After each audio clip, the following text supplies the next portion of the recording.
Everyone, and welcome back to the Lunar Counseling Podcast. I'm your host, Kiara Brown, a licensed professional counselor, EMDR certified therapist, certified hypnotherapist, and the owner of Lunar Counseling.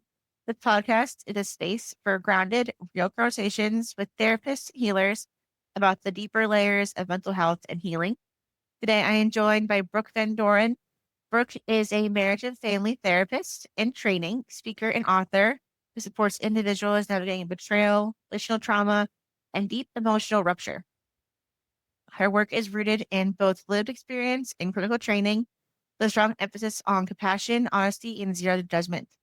Brooke's own healing journey began after discovering her husband's affair, an experience that sent her into an emotional freefall and unexpectedly resurfaced unresolved childhood wounds.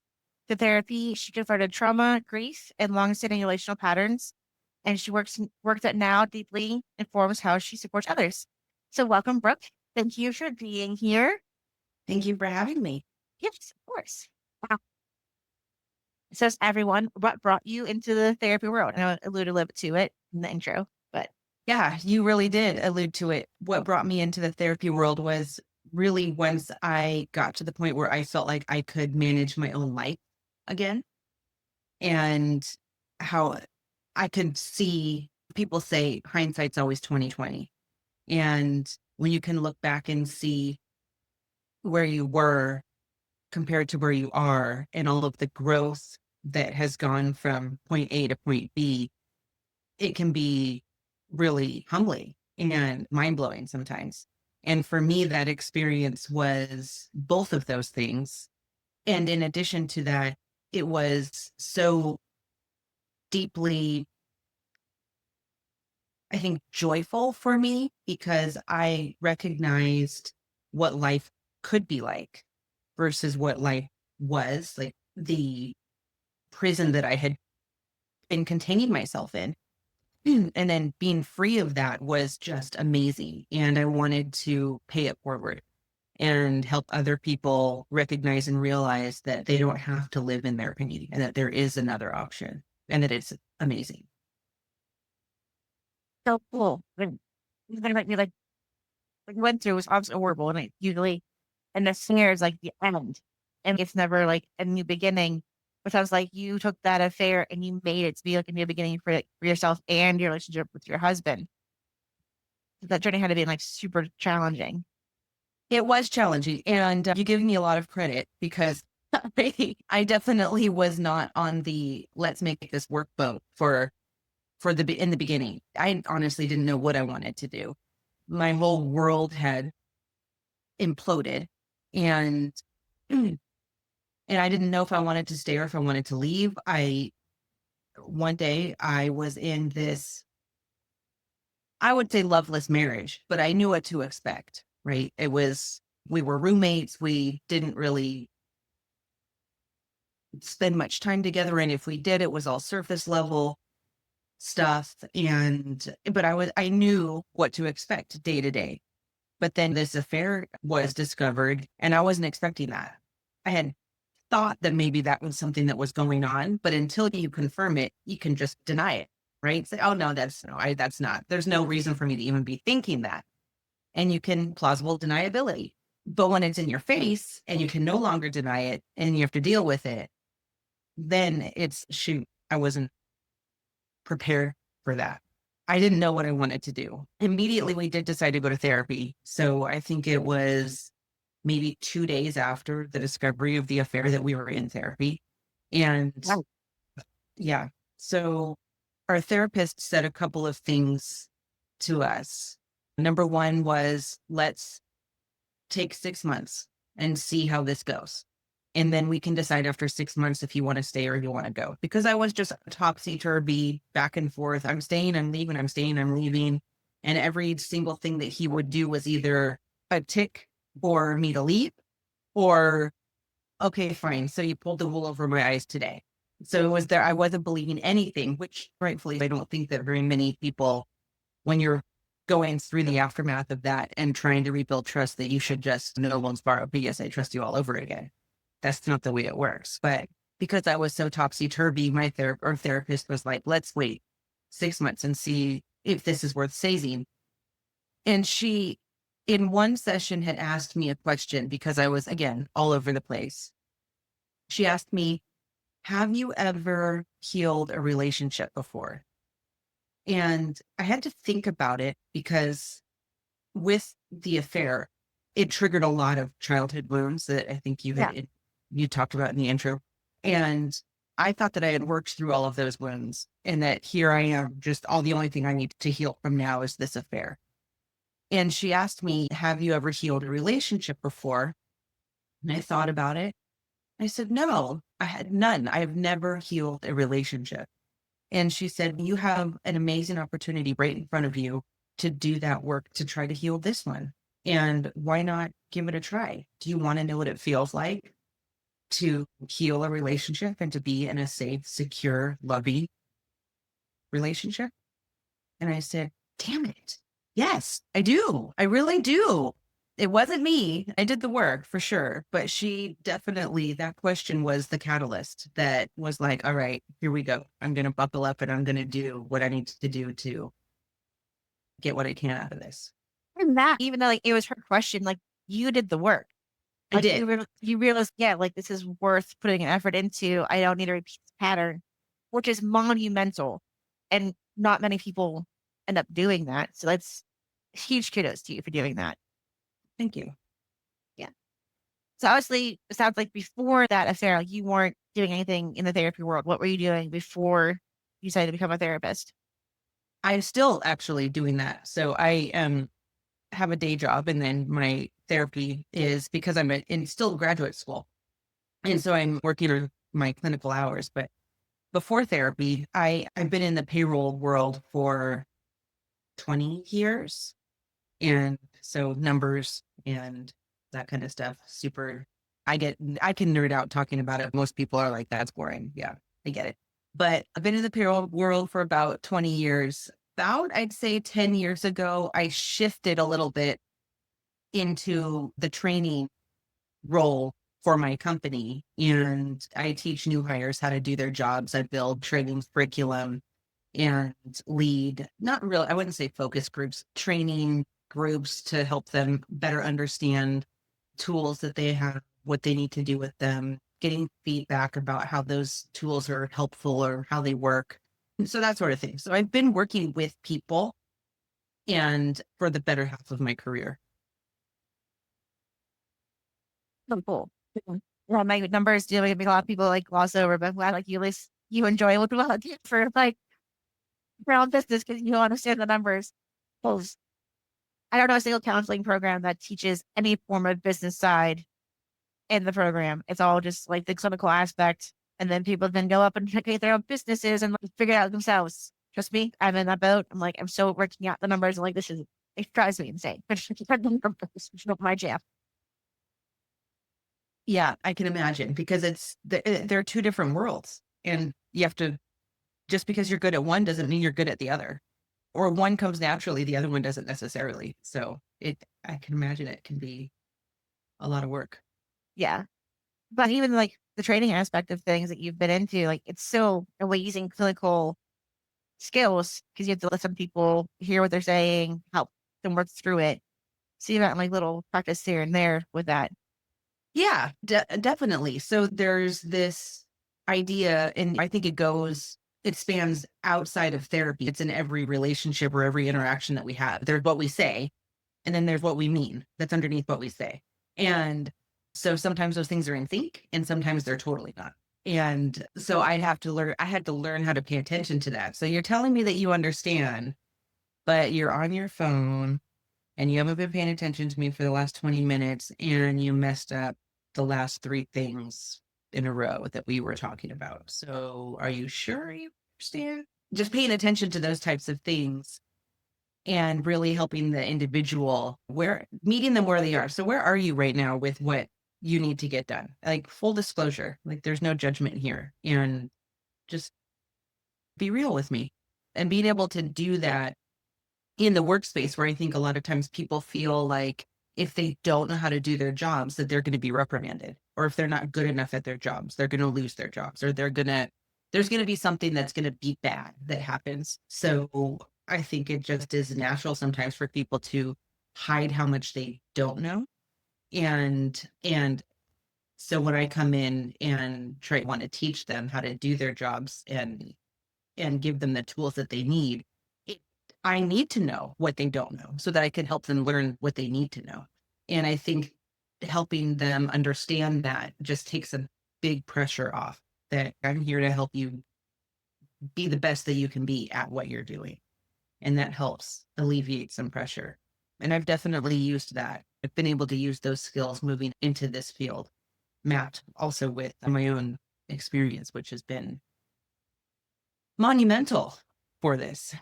Yes, definitely.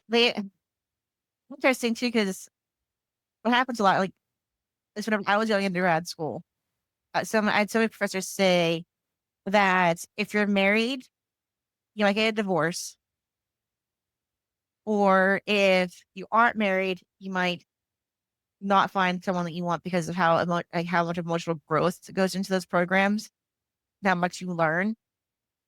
And I heard that, I'm like, that's something really awful to say. There's so many people coming into this field. Yeah, because you're learning how to help people, you're going to implode your own life. Cool. Thanks. Implode your own life while you're helping putting others back together. Yeah. Yeah. Wow. But I'm glad like yours did not like fully implode your life because you already did like the whole like putting the glue back together. Yeah, that's been the putting the glue back together and doing the work in therapy that was so much work, and it was so difficult. As you can imagine, you're taking someone who already had so much childhood trauma. I think I told you that my ACE score is an 8. So it's like all the way up there, almost all the things that you can experience that you shouldn't as a child. I did. It triggered a lot, I guess I could say, when I found out about his affair. And so when we went into therapy initially, I was very intellectual. This is what we need to work on. My husband needs this kind of therapy. I need this kind of therapy. He needs to work through this and that because he struggles with blah, blah, blah, blah, blah. And once I see that he is doing the work, then I will start doing. It's basically what I had mapped out in my head, right? And my therapist called BS real quick and was like, no, that's not the way this works. Like, you need to do your own work and he needs to do his. And when that happens, then you do both of yours together and you guys will start growing. And that scared the living daylights out of me. What do you mean? What kind of work I have to do? Get vulnerable and start like sharing my feelings with the person that just pulled my heart out of my chest? Are you insane?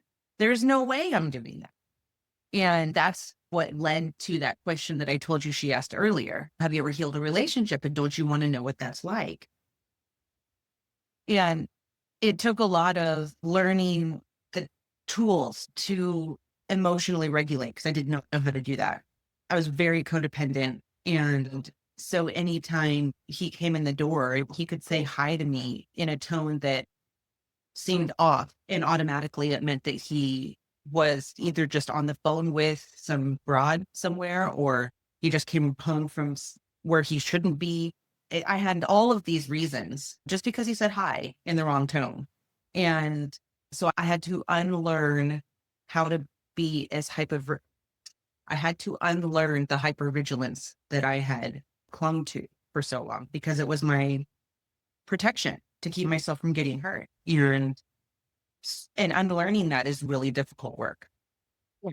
It's so challenging. Yeah. So when you're going through it, how much support did you feel from friends, family, even like your spouse? It's like that's hard work to do alone. It is hard work to do alone. And so we had decided at the beginning that we were going to keep it between the two of us because we didn't want anyone else's input to influence what we decided to do, stay together or not stay together. And because I was so like, anything that anybody had to say to me was my emotions would sway like the wind. So if somebody's, I can't believe you're staying, I'd be like, you're right, I can't believe I'm staying. Or if someone else was like, oh, this is so good, I'm so glad you're staying. I'm like, yeah, I know, I'm glad too. It's so great. So I just decided, let me just keep my feelings to myself and let's try to work through this and then maybe start sharing information. But I think the first month and a half of therapy, probably the first 6 weeks, was really, I don't want to say volatile because I think that's a strong word, but to me, it felt that way. There was a lot of fighting. There was a lot of, I can't believe you did this to me. You like blew up our marriage. You ruined my life. You selfish, bleep, bleep, all of the things. Therapy's not going to work. I had all of the things to say. And he didn't ever really say anything back to me. He's always been pretty good at not saying things that would be hurtful. And so when he would not join in my fight, it made me more angry, right? It made me more mad. So I'd get louder and louder. And then we would talk about it in therapy, and our therapist would have us rework the entire thing and how we both felt during the interaction and what my screaming did to him and what his silence did to me and how it all showed up in us, through us, and why we reacted to it the way we did. And once we started to understand what was underneath everything that was coming out, we were able to start really empathizing with one another. So I could then see his pain, and he could start sharing how he felt in our marriage before the affair happened. And I did not know that he felt so alone and isolated, and he felt like I didn't love him, and he felt like there wasn't enough room for his emotions in our marriage because I was so explosive with mine. And so every time I would get upset, if he also got upset, this is not about you. You don't have the right to get upset. This is about me and my feelings. You are supposed to help me with my feelings right now, is what he was experiencing and trying to explain to me. And I just, until we were in therapy and started to really talk about it with our therapist's help, I never understood that. I never understood it. But again, once we got to that point where we could really empathize with one another, then it was a lot easier to listen to each other and actually hear one another and listen with the intention to understand and listen with curiosity rather than listening with the intention of proving the other person wrong. It's so true. Guys, it's that you saying too, whenever like you're doing any kind of couples work, getting the both people space to feel heard after maybe like years or so of not feeling heard or supported and like whatever could have happened. So with your own work now with couples, what do you feel is the best tool that you've used with them? I think what I like to do now is I like to find out, one, why are you here? What's bringing you here? So I have context to what has happened. I think that it's important to understand what each person has gone through and what their story is, because they want to tell their story. They want to tell, what the other person is wrong. That's typically why they come to therapy. I'm here because he did this. I'm here because she did that. And while that's not the real reason, I don't think, hardly ever, but I think the context is important because it gives me an understanding of where they are in their relationship with each other, and then also in their relationship with themselves, and where their emotions are, where their capacity to feel their emotions and accept their own emotions is. And so I'll go through their story and why they're here. And then almost immediately, I like to dive into rewriting how they communicate with one another and taking responsibility for their feelings. I think that people sometimes, number one, I think it's difficult to do that. People are not used to saying, when XYZ happens, I feel this way. And they're not really used to doing that. They're more used to complaining. You never do this, or you never do that, or you always fill in the blank. And that just creates the perfect ingredients for defensiveness. Yeah. And so teaching them to own their emotions, but also with the understanding that just because you own your emotions and they're yours doesn't mean that the behavior that your partner is engaging in is okay. I think that they sometimes don't want to own their emotions because it's not my fault. So they need to own it, not me. And so trying to realign that these are your feelings and they're yours and they belong to you, and separating that from the actual behavior and what needs to change. Once they have that understanding, I think it's easier for them to, most people that I've worked with, easier for them to feel what they're feeling and then being able to ask for what they need.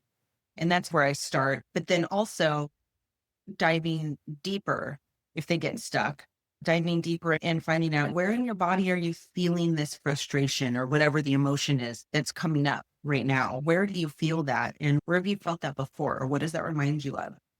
And I think that linking that to other experiences helps them identify their own patterns of, at least their own patterns of emotion, of their emotions, and saying, oh my gosh, like I have felt this way in other areas of my life and I'm feeling this way right here too. Why is that?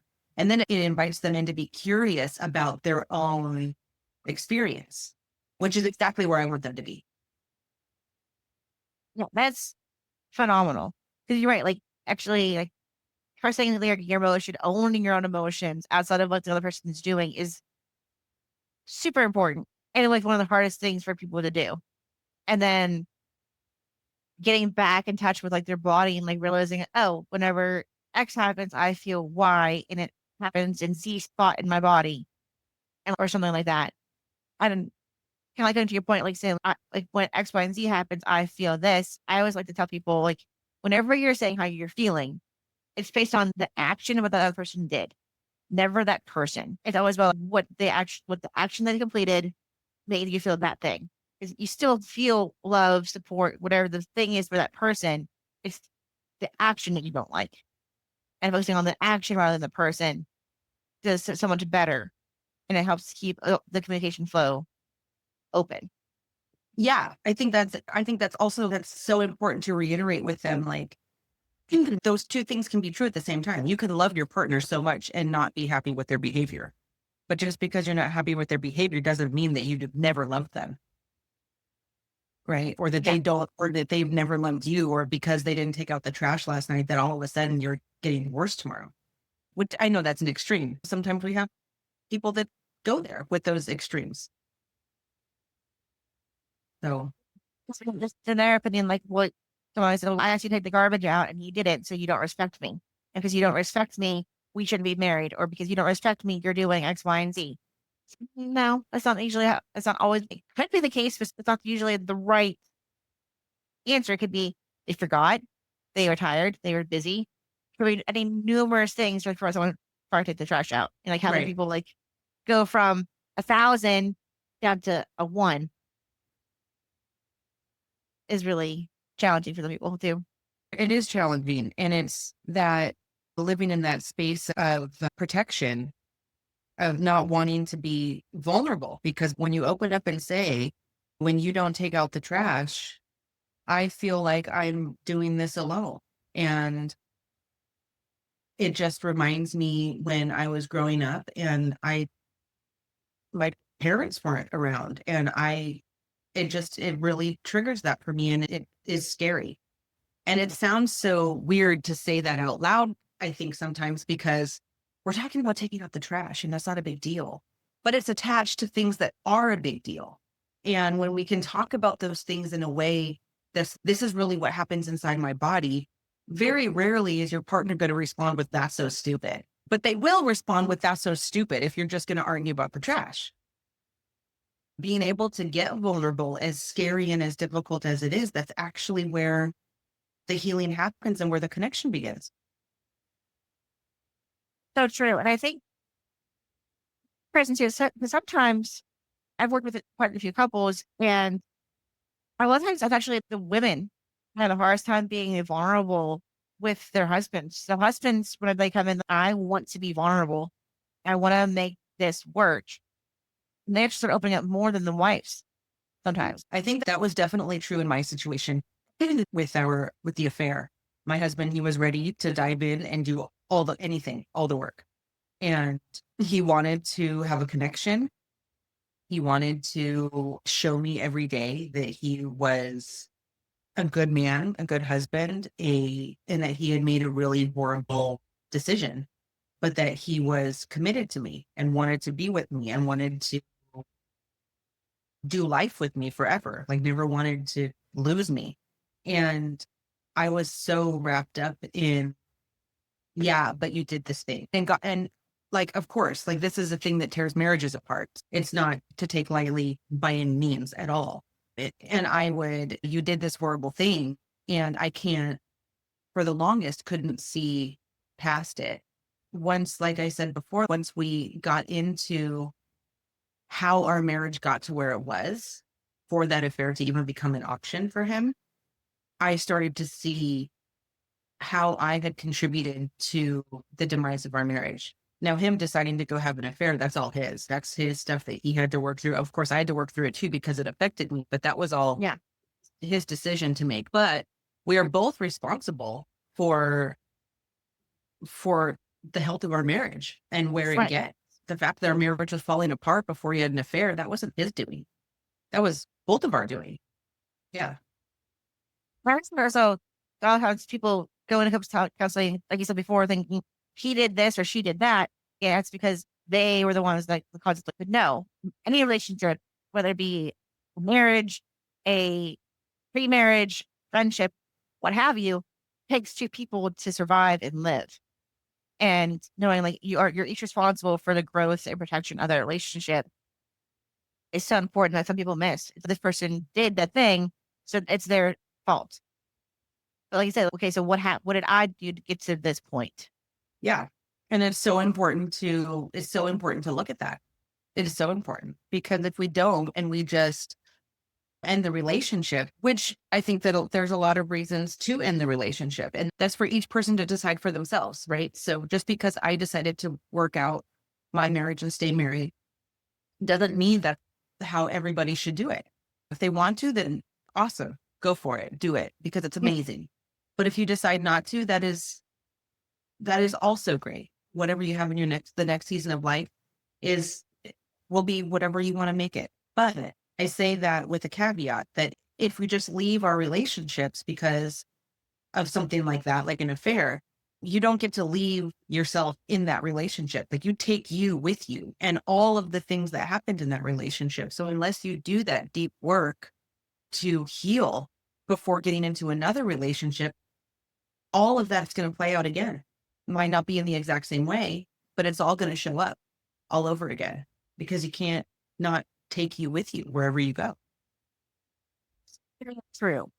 I tell people that all the time too. It's, okay, so this happened in your past relationship, and you're gonna jump right into a new one because this one didn't work out.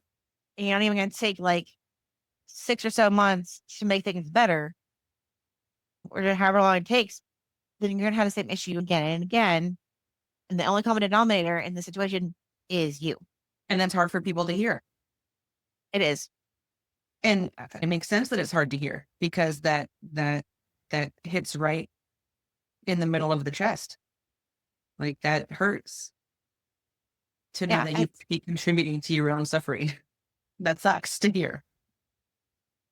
But also at the same time, though, I think if people come into it with a mindset like, okay, what's going on? Where is the issue? How can I improve? Then that's like the biggest transformation. Like looking them in the chest, realizing that it hit home and it was true. And then saying, okay, now how can I heal? And sometimes it does take that shot to the chest to realize, oh, I need to heal. And I think that's exactly what the affair was for me. So looking back at it, this happened, I'm 5 years removed from it. We are. And so I look back at it now and I just see a monumental blessing. It's sometimes I thank my husband for having had an affair and he like rolls his eyes at me and he just I can't believe that you would even say that. And I'm like, but look at us. Look at us. We've done all of the super deep, difficult work. I tell him, you are my absolute best friend. I can talk to him about anything. It doesn't matter what it is. And I couldn't do that before. Neither of us could do that before. And I couldn't do that in any other relationship either. So feeling like I can just open up and talk to him about anything is so amazing. And knowing that he's not going to come back at me with a defensive tone or that's so lame. Like, why would you even think that? Or anything like that. And even if it's something that he did that bothers me, I can bring that up and talk to him and he just is there to listen. And I don't think that people understand how much that really takes a load off to have a partner that just listens to understand. And that is, it's powerful. But beside that and how amazing we are together, it was a huge catalyst for all of the healing work I needed to do. I didn't know I needed to heal from all of that trauma. I thought I already did. And it became very apparent when we started therapy that I did not do a lick of work at all. And I was just finding other ways to hide it or keep myself from feeling it. And of course, it bubbles up in your most intimate relationships. And that's exactly what it did. I look back and I'm like, yes, if we had to do it all over again, I would do it exactly the same way. It's so powerful to say that because there's a lot of people will say, I want to change X, Y, and Z. So can you talk a little bit about whenever the trauma was coming up, what was like your biggest warning signs like in yourself? Oh, like this was still here for me. Warning signs after we started therapy, you mean? And then like in hindsight, like when you look back, like, oh, like this was like a big like neon sign saying this is from like this thing. You also got the body trauma, but like, yeah. Something that was really difficult for me was going out and having a good time. So if we went out to dinner, or it really didn't matter what we were doing, but we were having fun together. And I felt like I was letting my guard down and letting him in. The next 3 or 4 days would be what I called an emotional hangover of the turmoil of I let you in and now I'm terrified that I let you in because now I love you a little bit more and I want to be with you a little bit more. And yet I know that you hurt me, and is all those protective parts just like trying to build that wall back up that I was trying to release a little bit. And so that to me in the moment told me that he was still cheating on me. That's what it told me in the moment. But through all of the therapy that I was doing, I had learned that that was me really getting triggered by parts of me getting triggered because of the love I was letting in. And because I was being vulnerable, those parts of me were just like, we don't know how to do this and we don't want to do this. And this is really scary, which is exactly where I needed to be because that was continuing that behavior and then paying attention to those feelings, listening to what they had to say to me and what they were afraid of, and being able to sit with them. My therapist used to say, just sit with your feelings. I'm like, good God, why would anyone want to do that? Like, this sucks. And she's like, yes, but just get to know them and listen to what they have to say and just hang out with them with curiosity. And man, it sucked a whole lot to do that, but boy, was she right.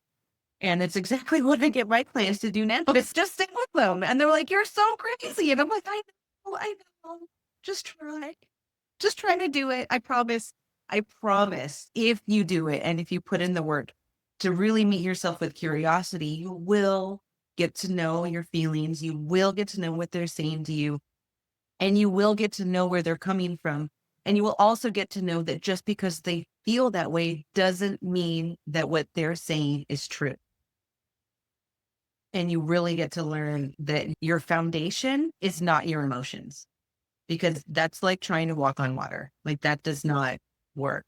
Your foundation is the ground, and your emotions are going to do this all the time, all the time. And just because they come through does not mean that what they're saying is true.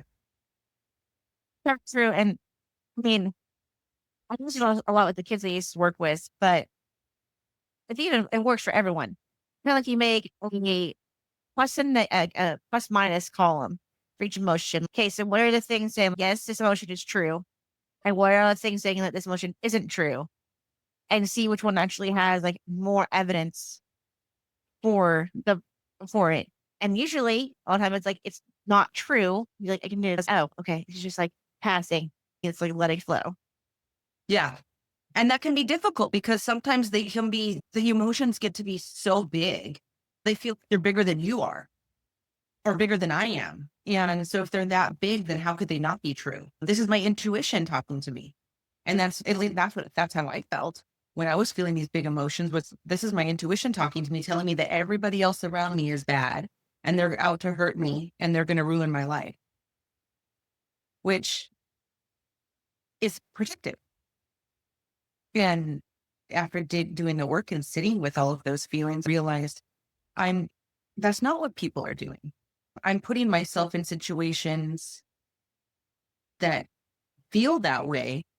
And then I push people away because I don't want that to be true. And then it feels like it's true because now they're distancing because I pushed them away, not because they wanted to be pushed away, but because I did that.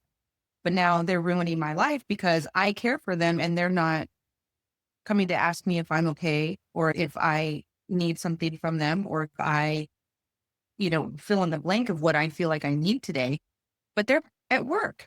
They're thinking everything's fine with me because I, again, didn't say anything. I don't talk about it. I just push them away. And then I create my own little prison bowl of my own emotions that just look all over the place.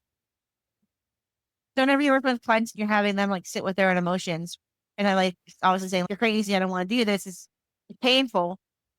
What's your trick to help them get through it?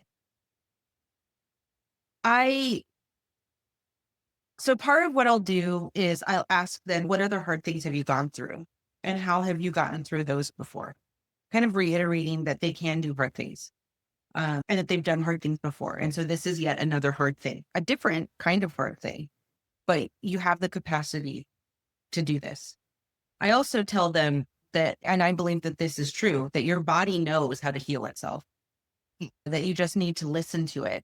I think that's exactly why we feel emotions and why we have so much somatic expression is because our feelings are telling us or our emotions are telling us what we need to do and we ignore them.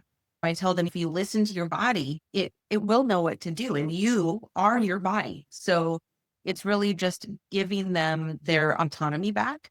And I think that sometimes people need to hear that they can have autonomy, like it's a gift, because in their trauma, it's been taken from them. So they almost feel like they don't have it and that they need permission for it. So I'll remind them, like, this is your body and this is yours. And you have what it takes and what you need to get through this. Yes, it hurts. Yes, it sucks. But you are, however old you are now, you're a grown up. Look at all the things you have. You're in your house. Look at all the things that you built for yourself. Like, this is all stuff that you did.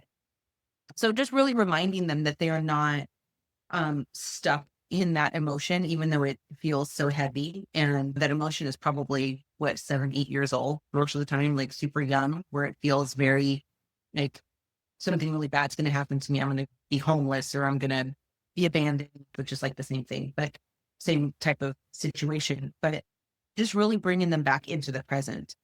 And while they're dealing with the emotion of the past, but sitting here and reminding them that they're safe, even though they feel that really strong, heavy, hard to feel stuff. That is so powerful because you're right. Like it's giving them back that power and their autonomy and saying hard things are hard and you've done it in the past, you can do it now. And just knowing that this part though, is a healing heart. It won't get you to where you want to be. Yeah. That's so amazing. Oh my gosh. Are there any other tips or tricks that you'd want to leave people with before we start wrapping up? But then I guess the only thing that I would say, just from someone who's gone through the ringer with rebuilding a marriage, which is difficult work, as you've heard, and then healing from childhood trauma, is to be patient with yourself and to give yourself grace, because years and years of abuse, you don't heal from that overnight. and you don't heal from that in one therapy session. I wouldn't even say that you heal from that after 6 months of therapy, unless you have the most amazing, I don't know. I don't think so. It took me 3 years to heal, and I'm still in therapy to work through just everyday stuff. So I would say be patient with yourself, be curious with yourself, try not to be judgmental of your emotions, because that's just going to create more of what you don't want, more of what you already have. And if anybody is going through the aftermath of an affair and wanting to rebuild their marriage, my cat, rebuild their marriage and don't really know where to start or what to, where to go, they can visit my website. It's messyhealing.com. And I have some resources there and a blog that I put together that really is like the hard truth about affair recovery. If you want to keep your marriage together, it's definitely not about breaking up, because that's not my story. Just what the hard, true, raw emotions are, but with practical steps. That's amazing. And you said before too, when we spoke last, that you actually created some journals too. I did. What can you talk a little bit about those? Yeah, I actually have a couple of them here. So I have one here that is called the Therapy Companion Journal for Anxiety. And I have another one that is the Therapy Companion Journal for Affair Recovery. And both of these journals are for really the anxiety one. Could be for anybody, because I think that we all deal with anxiety at some level. And they provide space for individuals to write what's going on in therapy sessions. And there's pages also for documenting the things that happen in between therapy sessions.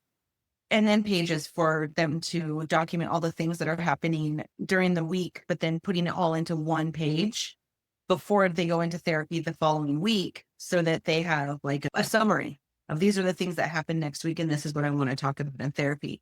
And I put it together, actually, both of these journals, based on my own work in my personal therapy. So that's what I was doing, because it was too much for me to keep track of what my therapist told me to do and the homework that she told me to focus on. And then to go into the week and try to like document like how I was feeling and what happened, and then go to therapy the next week and try to remember all that was like, I don't remember what I did 2 hours ago. What do you mean what happened on Monday? I don't know. And so putting this together where people can really write down the aha moments in therapy, what their therapist said that kind of struck a chord, or something that the therapist said that was like, I don't like the way that feels, because that's probably somewhere to dig deeper. And then writing down the things that happen in between, whether it's a fight, an argument, I felt this way, I said this, I said that, whatever that looks like. Now you have it all in one place, so that when you go to therapy, you could actually go through your book and say, oh yeah, this is what happened on Tuesday. And oh yeah, this is how I felt.